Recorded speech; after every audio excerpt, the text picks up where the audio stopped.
It's time for the Sports Desk with Mike, Mark, and Kyle. Stay tuned as we discuss local and national sports from Southeast Missouri and beyond. The Sports Desk with Mike, Mark, and Kyle is brought to you by Royal Retros. If you like cool throwback jerseys of defunct sports teams, Royal Retros is the place to buy. If you go to royalretros.com and you order with the code SPORTSDESK, all one word, you can get a little bit off your order. So check out Royal Retros. And now on with the Sports Desk with Mike, Mark, and Kyle. And welcome to the Sports Desk with Mike, Mark, and Kyle. I'm Mike Bueller. I'm Mark Sanders. And Kyle is on the disabled list today with a little bit of allergies and stuff, but we have got a big show today. This is our Volleyball Supershow. We have been working on this for a while, and it is going to be a dandy. We're also going to talk a little bit of NFL on the back end, and we got a little bit of Three Rivers Raiders basketball news we're going to share at the end. It's kind of cool. But we've got a fun one today, don't we, Mark? Yeah, we're talking about high school volleyball, which is something that I must admit that I know virtually nothing about. The last volleyball game I saw was district finals last year that you dragged me to over in Dexter. Where, am I remembering right? Did the Dexter women's team pull out a 5-game win in that? Actually, it was reversed. They lost a 5-game battle to Notre Dame in the district finals. Oh, that's right. And then Notre Dame got blown out in the first round of the sectionals. Yeah, I believe they played Potosi in sectionals and lost to them. Yeah, okay. Well, I remember this.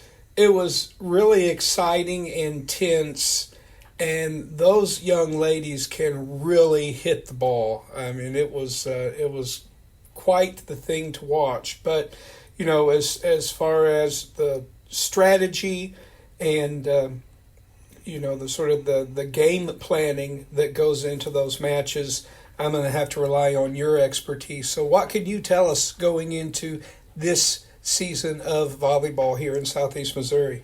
One bit of cool trivia before we jump into that is I really started discovering volleyball a little bit when I lived in Nebraska, where it is huge. Everybody hears Nebraska and Nebraska Cornhuskers and they think Huskers football, which is a big deal up there. But not that far behind it is Nebraska Cornhuskers volleyball. They have actually managed to pack out their football stadium for a volleyball game at one time, which is a very, very, very impressive achievement. You don't see that very much. Yeah, that's compounded with the fact that Cornhuskers football hasn't been relevant in about 30 years. That may be changing, though, but that's another topic for another show. But, you know, high school volleyball in this area, it's a big deal. You know, I covered a decent amount of it last year in particular, and it's going to be really fun this year. I got to visit for our Super Show with Poplar Bluff, with Dexter and Advance. I visited with all three of their coaches and several other players. You're going to get to hear them in a little bit. That's going to be really fun. I had a lot of fun doing those interviews. And without further ado, we're going to jump into it. You are listening to the Sports Desk on Mike, Mark, and Kyle. And welcome back to the Sports Desk with Mike, Mark, and Kyle. I'm Mike Bueller, and I am visiting right now with the Poplar Bluff Lady Mules volleyball team. We have Coach Adrienne D'Amico and several of her players here, and getting ready to talk about the upcoming season. Last season, the Lady Mules finished 17-16, made a lot of strides. They've got a good core back, and I'm going to lead off. Coach, I'm going to let you tell me a little bit about your girls. So we have one returning senior this year, that is Peyton Burkhart, and then we have Brooklyn Ballo joining us this year, so they will be leading our offense and our defense. And then we have our returning juniors here with Gabby McGinty as our setter, Bailey Henson and Chloe Parkin as our middles, Presley Tinsley as an outside, and Carly as our defense as well. And so this group has been playing together for a while, and you can just tell they have some really great chemistry, and they're ready to just get right back at it. We lost some good senior players last year with our setters and defense and some offensive players, and so you know they've got some roles to step into and new roles on the court for them, but they've been working really hard this summer and they are ready to take it to the next level. What are some things you've been working on in the early going?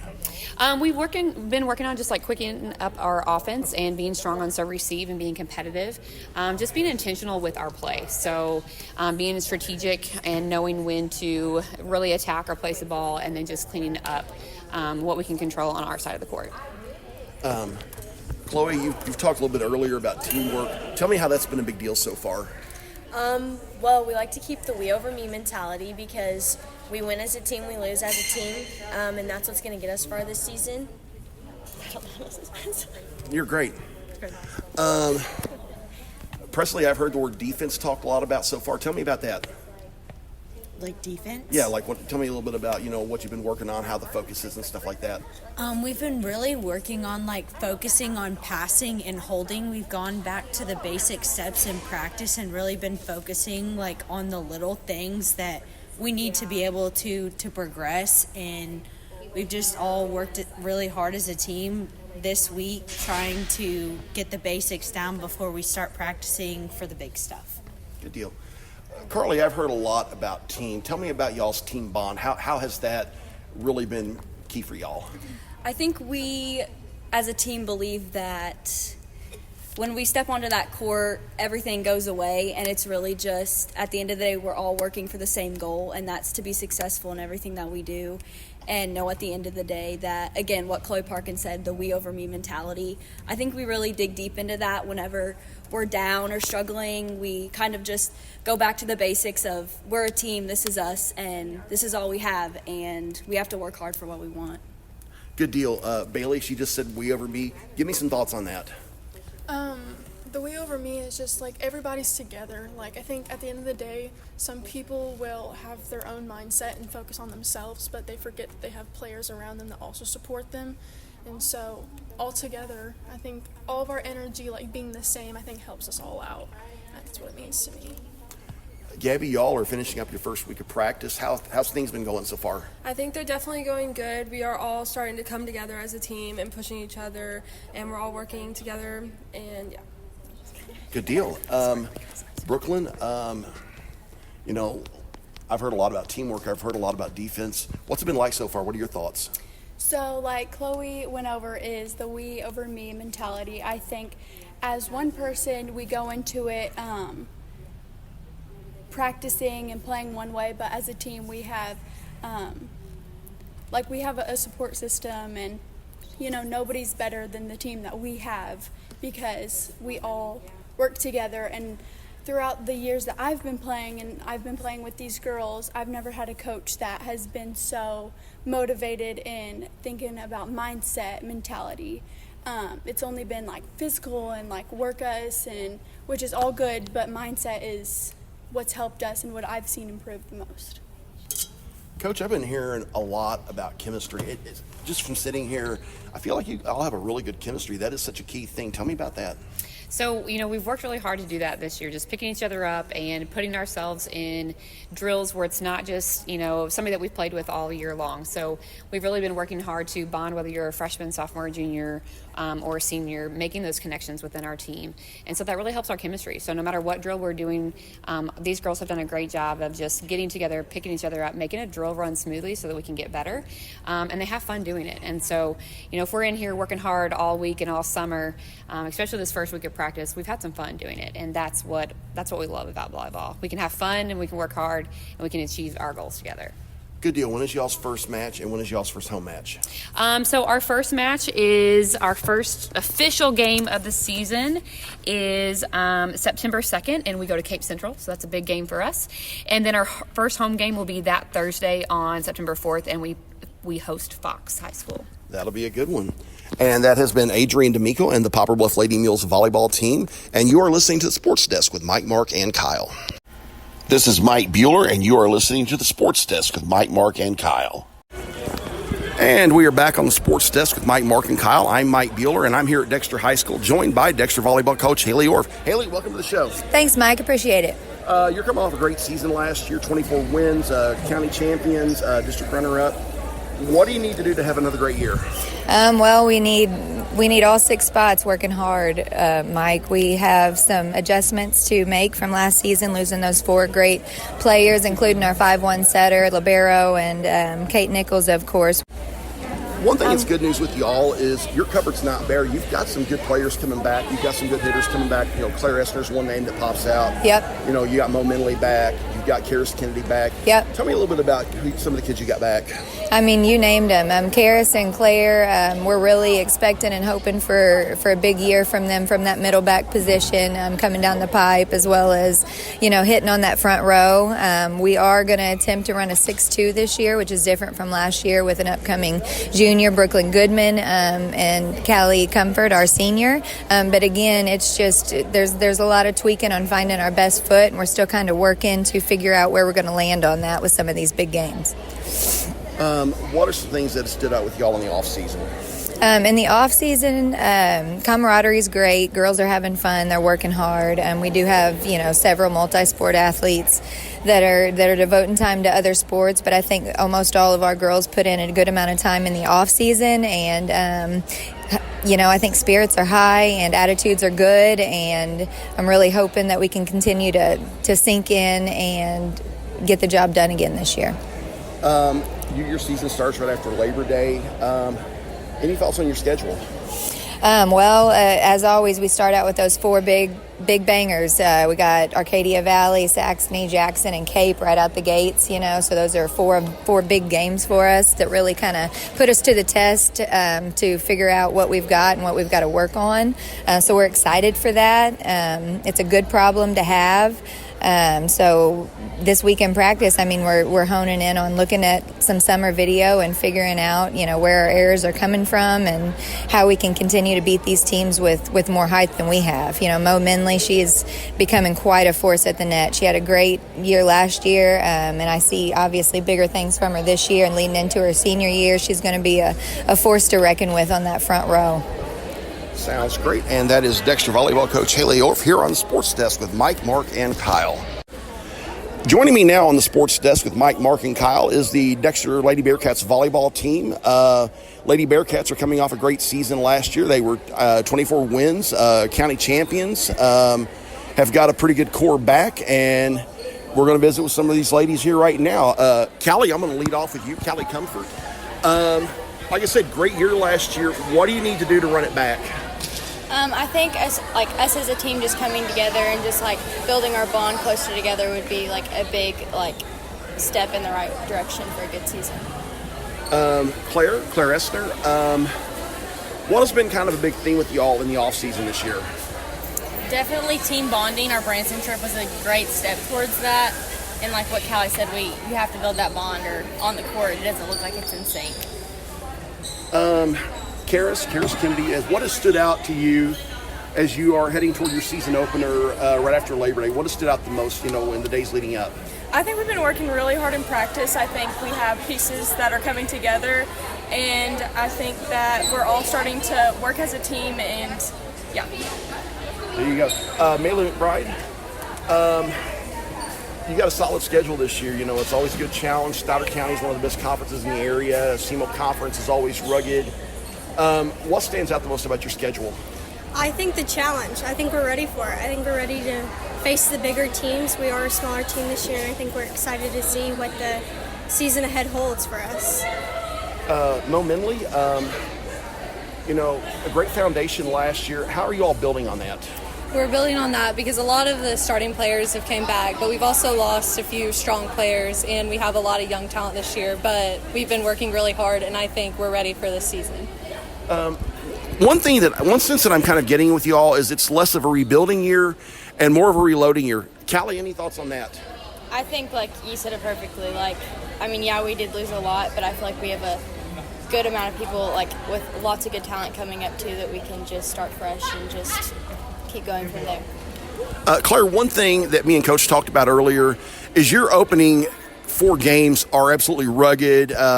Arcadia Valley, Jackson, Saxony Lutheran, teams like that. What do you need to do against them? Definitely some hard work and planning. We're going to have to work on all the stuff that we need to go against those teams because they're already steps ahead of us because they're higher classes. But I think if we keep working this week, we'll be ready. Karis, one of the things, like I said earlier, Stoddard County is one of the best volleyball conferences in this area. You've got a lot of great schools in it, a lot of great rivalries. What is it like being part of that? It's so fun. County tournament is one of our favorite tournaments ever, but it's also really good competition, and it pushes us to not just play lower classes, but to keep playing good competition. Maylee, one thing that I'm getting a sense of is that y'all have a really good sense of team chemistry. Tell me about that. We all have encouraged each other from the get-go. We've talked about volleyball, I think, nonstop this summer. That's kind of the main focus, is building ourselves as a team, but not only as a team on the court, but a team off the court as well. Mo, I get a sense that, things are really kind of on an upswing here. Coming off a great year last year, things are looking pretty good this year. What are your thoughts on that? I have really high hopes for the season. We've built a sisterhood and we're all super close, and I think this season's going to go great because we all just have such a strong bond, and we know from last year it can only go up. So.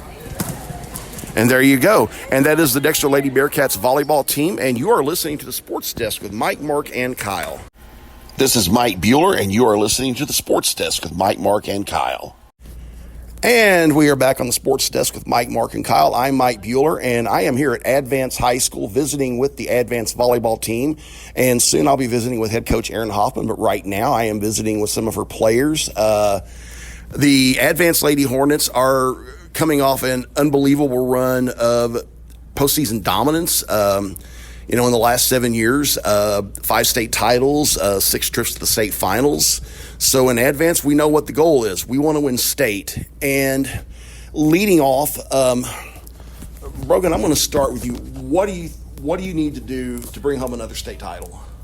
Honestly, I believe that we need to work on coming together as a whole, because everyone has a job, but as long as we each do our own jobs, we come together as a team and a family.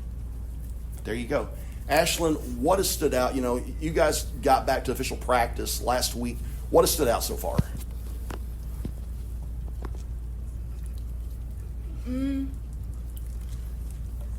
Everybody's starting to trust each other a little bit more.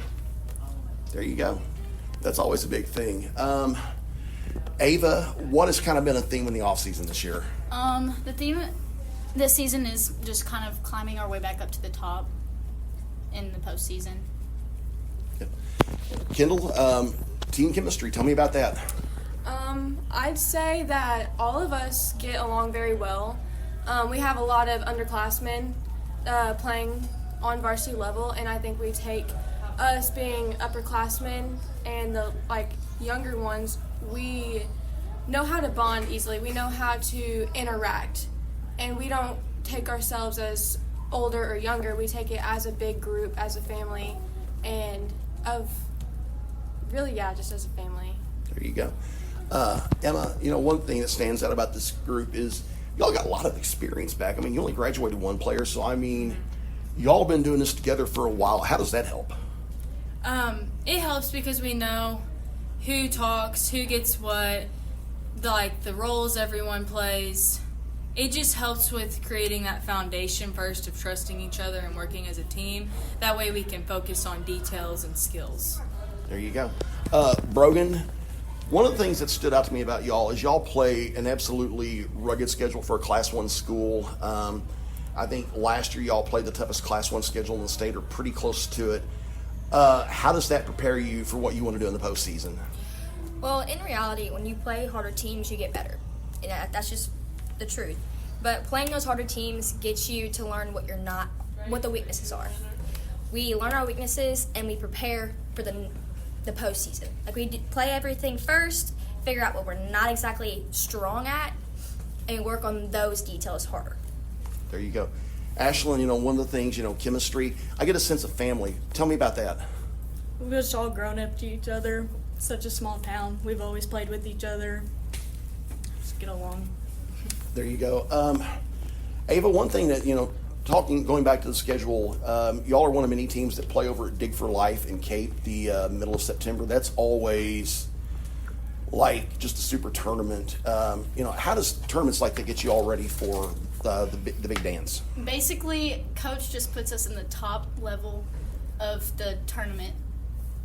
So we play harder teams for us to get better.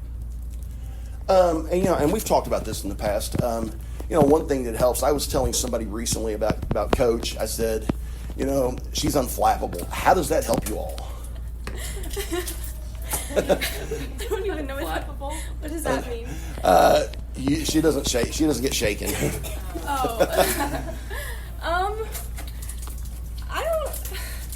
I She's rock steady. You know. I don't know how to even put this into like words.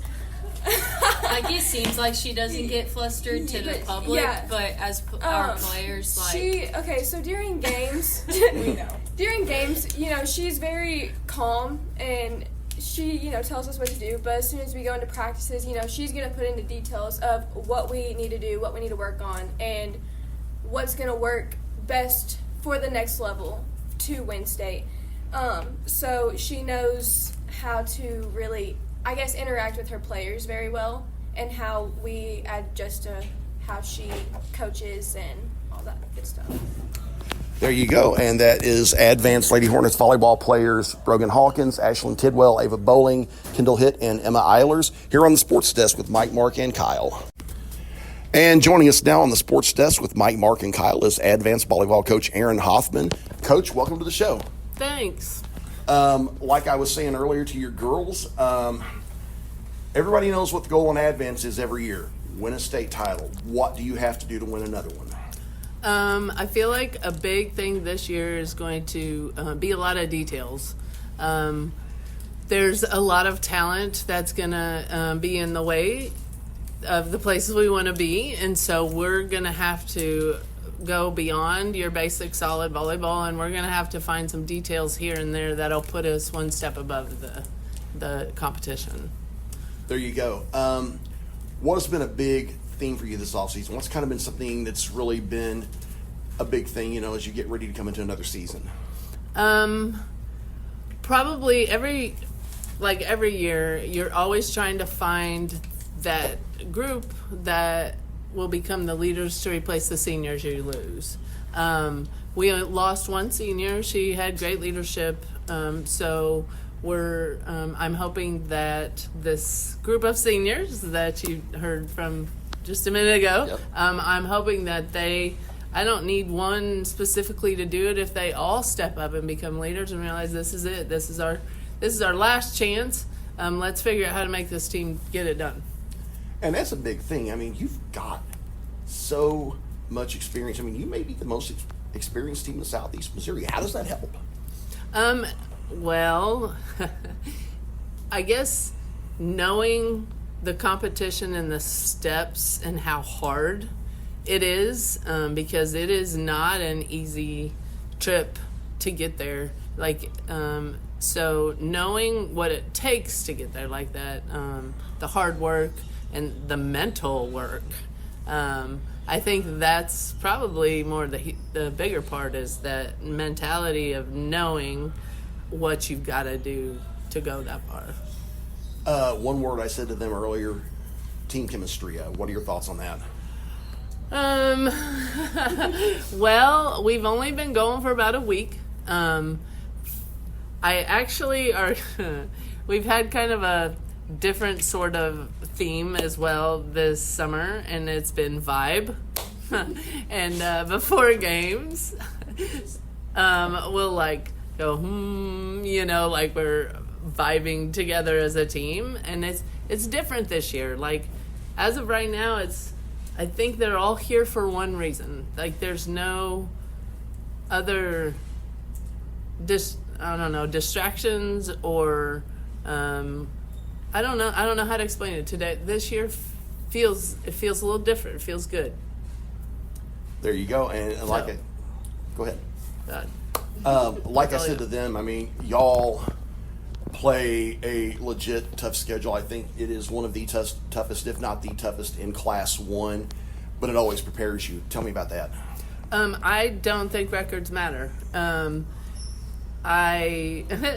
Everybody made it quite clear last year that Advance had lost more games last year than we had in the past 10 years. Like, last year was probably my worst season record-wise I've ever had, but it didn't make it any less special. You know, we still made it to the state tournament.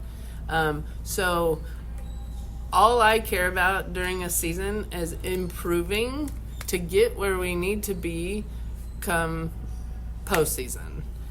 I've always stressed to them, I don't care what our record is. It doesn't matter. Records don't matter. And that's the big thing. The big thing is winning a state championship. And that is Advanced Volleyball Coach Aaron Hoffman. And you are listening to the Sports Desk with Mike, Mark, and Kyle. And we are back on the Sports Desk with Mike, Mark, and Kyle. And we are going to talk a little bit of football and a little bit of Raiders basketball before we wrap up. One of the really cool things this week is that even though it's preseason, my Tennessee Titans are playing host to Mark Sanders' Minnesota Vikings. And Mark, I know you've got some thoughts there. Yeah, it's not really going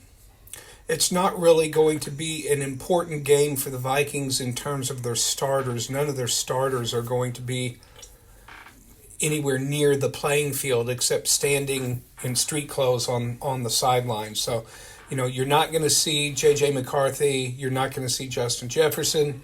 You're not going to see Jordan Addison. You might see Ty Felton. You're definitely going to see all of the practice squad guys because they have to figure out who is going to make this roster. The Vikings have found themselves late in training camp with some real depth problems on the wide receiver side. Jettis is going to be back, but of course Jordan is going to be serving a 3-game suspension. And now we've got injuries plaguing the receiver corps with wide receiver 3, Jalen Naylor, being off the field for about the past 4 or 5 practices with what appears to be a wrist injury. And then rookie Ty Felton also left the last training camp practice with what appeared to be either a hand or an arm injury. So Felton and Naylor, their status is undetermined right now, but they're unlikely to play at all. My real interest as far as the Vikings game at the Titans go has to do with the quarterback position. The one backup quarterback who has really shined this offseason is undrafted free agent and former Minnesota Gopher quarterback Max Brosmer. Brosmer has really impressed everybody. He almost tied up that game against the Patriots. If Miles Price had been able to catch that third down pass in the end zone as time was running out, which he really should have done, then they would have had a chance to tie that game on a 2-point conversion. So it's going to be interesting tonight to see where Brosmer plays. Whether he starts or whether, like last week, he plays all of the second half. We don't really have to... the only question about Brett Rippon is whether he stays on the active roster or whether he gets cut. I don't think they want to cut Sam Howell, who they traded for during the draft to ostensibly be their QB2 and their backup quarterback. But Sam Howell's not good enough to be a backup quarterback. If something happens to JJ during the season, Sam Howell's a terrible choice. They have little to no chance of winning. And then the question becomes, do you want an undrafted rookie who's never played in the NFL to be your QB2? So there's been a lot of questions. One answer that we got was an unexpected answer, where the Vikings traded their nose tackle Harrison Phillips to the New York Jets in return for a 6th-round pick next year and then a swap of 6th and 7th picks. So most of the folks in the Minnesota media thought that was a prelude to a trade for a wide receiver. Again, we need more depth and more experience at wide receiver, especially if Naylor is too hurt to go in week 1 against Chicago. So the name that is on the lips of all Minnesota fans is, of course, Adam Thielen. And the question is, does Carolina want to trade him, and what is the price point on bringing Thielen back to Minnesota? I think that would be a great decision. I think he's a great fit. Obviously, we already know who he is. There's not much else out there. Amari Cooper is still a free agent, but he's had injury issues. Same thing is true with Gabe Davis. Maybe we can find someone on the waiver wire after cutdown day Maybe that's why the Vikings haven't traded for another wide receiver. The other question is, are the Vikings going to trade for a backup quarterback, or are they going to sign somebody off their couch? Ryan Tannehill is still available. This would be a really controversial pick, but you could probably pay Atlanta to give you Kirk Cousins for a year. The problem with that is that Cousins wants to start, and what we need is somebody who is committed to being a backup quarterback, someone who can step in like that. So I think probably next week what the Vikings will do on cut day is that they're going to keep Brosmer on their roster as QB3. I think they'll probably cut Rippon and Sam Howell, and they will either trade for or sign an experienced quarterback for QB2, and then probably pick up a practice squad quarterback for off of the waiver wire. And I think you could say the same thing as far as their wide receiver position is. They're probably going to trade for a wide receiver. I hope it's Thielen. But they'll trade for a wide receiver, and then they'll probably sign one or two receivers off of the waiver wire after cut day. So anywhere from 3 to 5 new faces on the Vikings in preparation for that Monday night opener at Chicago. It's going to be interesting to see what happens. And unlike your guys, my guys, the Tennessee Titans, we're not contenders. We're just hoping we can get somewhere close to 500 this year. I mean, for us, 7-10 is a great season. So we don't have as many questions. I did some reading up the other day, and a lot of it with this team is known. Cam Ward's going to be the starting quarterback. It looks like Brandon Allen is going to be his backup. There's been some talk that Trevor Siemian could be quarterback 3, though he may end up on the practice squad as well. It's pretty set that our top 2 running backs are going to be, Tony Pollard and Ty J. Spears. Chika Okonkwo and Gunnar Helm are both looking good at tight end. Gunnar Helm's a rookie we drafted who has looked really good in training camp and in preseason. Very encouraging sign there. Yeah, he was on my draft radar for the Vikings. I was hoping that they would trade down for some extra picks and grab a tight end. They ended up signing a couple of undrafted free agents after the draft, Ben Urasek and Bryson Nesbitt. I think Urasek is likely to make the team as tight end 3, but their 6th round draft pick, Gavin Bartholomew out of Pittsburgh, is probably going to be on IR with a bad back this season. So that's unfortunate that he's not going to get a chance to contribute this year. Ouch. But go on with the Titans. Line looks like it's going to be better. I would hate to think it would be worse. I was about to say, it couldn't be much worse. Exactly. And Zeitler's going to be a big addition to your left side. Yeah, it is. And, kind of a quick aside, going back to volleyball, we talked about this, last night. Probably 2 of the most team-oriented sports, especially at the high school level, are volleyball and football. And I would say volleyball maybe even more so because both of those sports that you can't just win it with one player, you have to have, like in football, your quarterback can only do so much if he doesn't have a good line in front of him and if he doesn't have good receivers to throw it to. A good receiver can only do so much if he doesn't have a QB to get it to him. Volleyball's the same way. You can have the greatest hitter in the world, but they're not going to get a lot of kills if you don't have a setter that can get them the ball. If you don't have somebody that can, handle serve, receive, and dig up stuff, it ain't going to matter because the setter's never going to get it. The hitters are never going to get it. Right. But that's kind of the aside there. I meant to say that earlier. But, getting back to my guys, it's I'm a little concerned about our pass rush. I was kind of hoping we were going to sign, somebody like Zadarius Smith in, to maybe help us there, but I don't think we're going to, but you never know.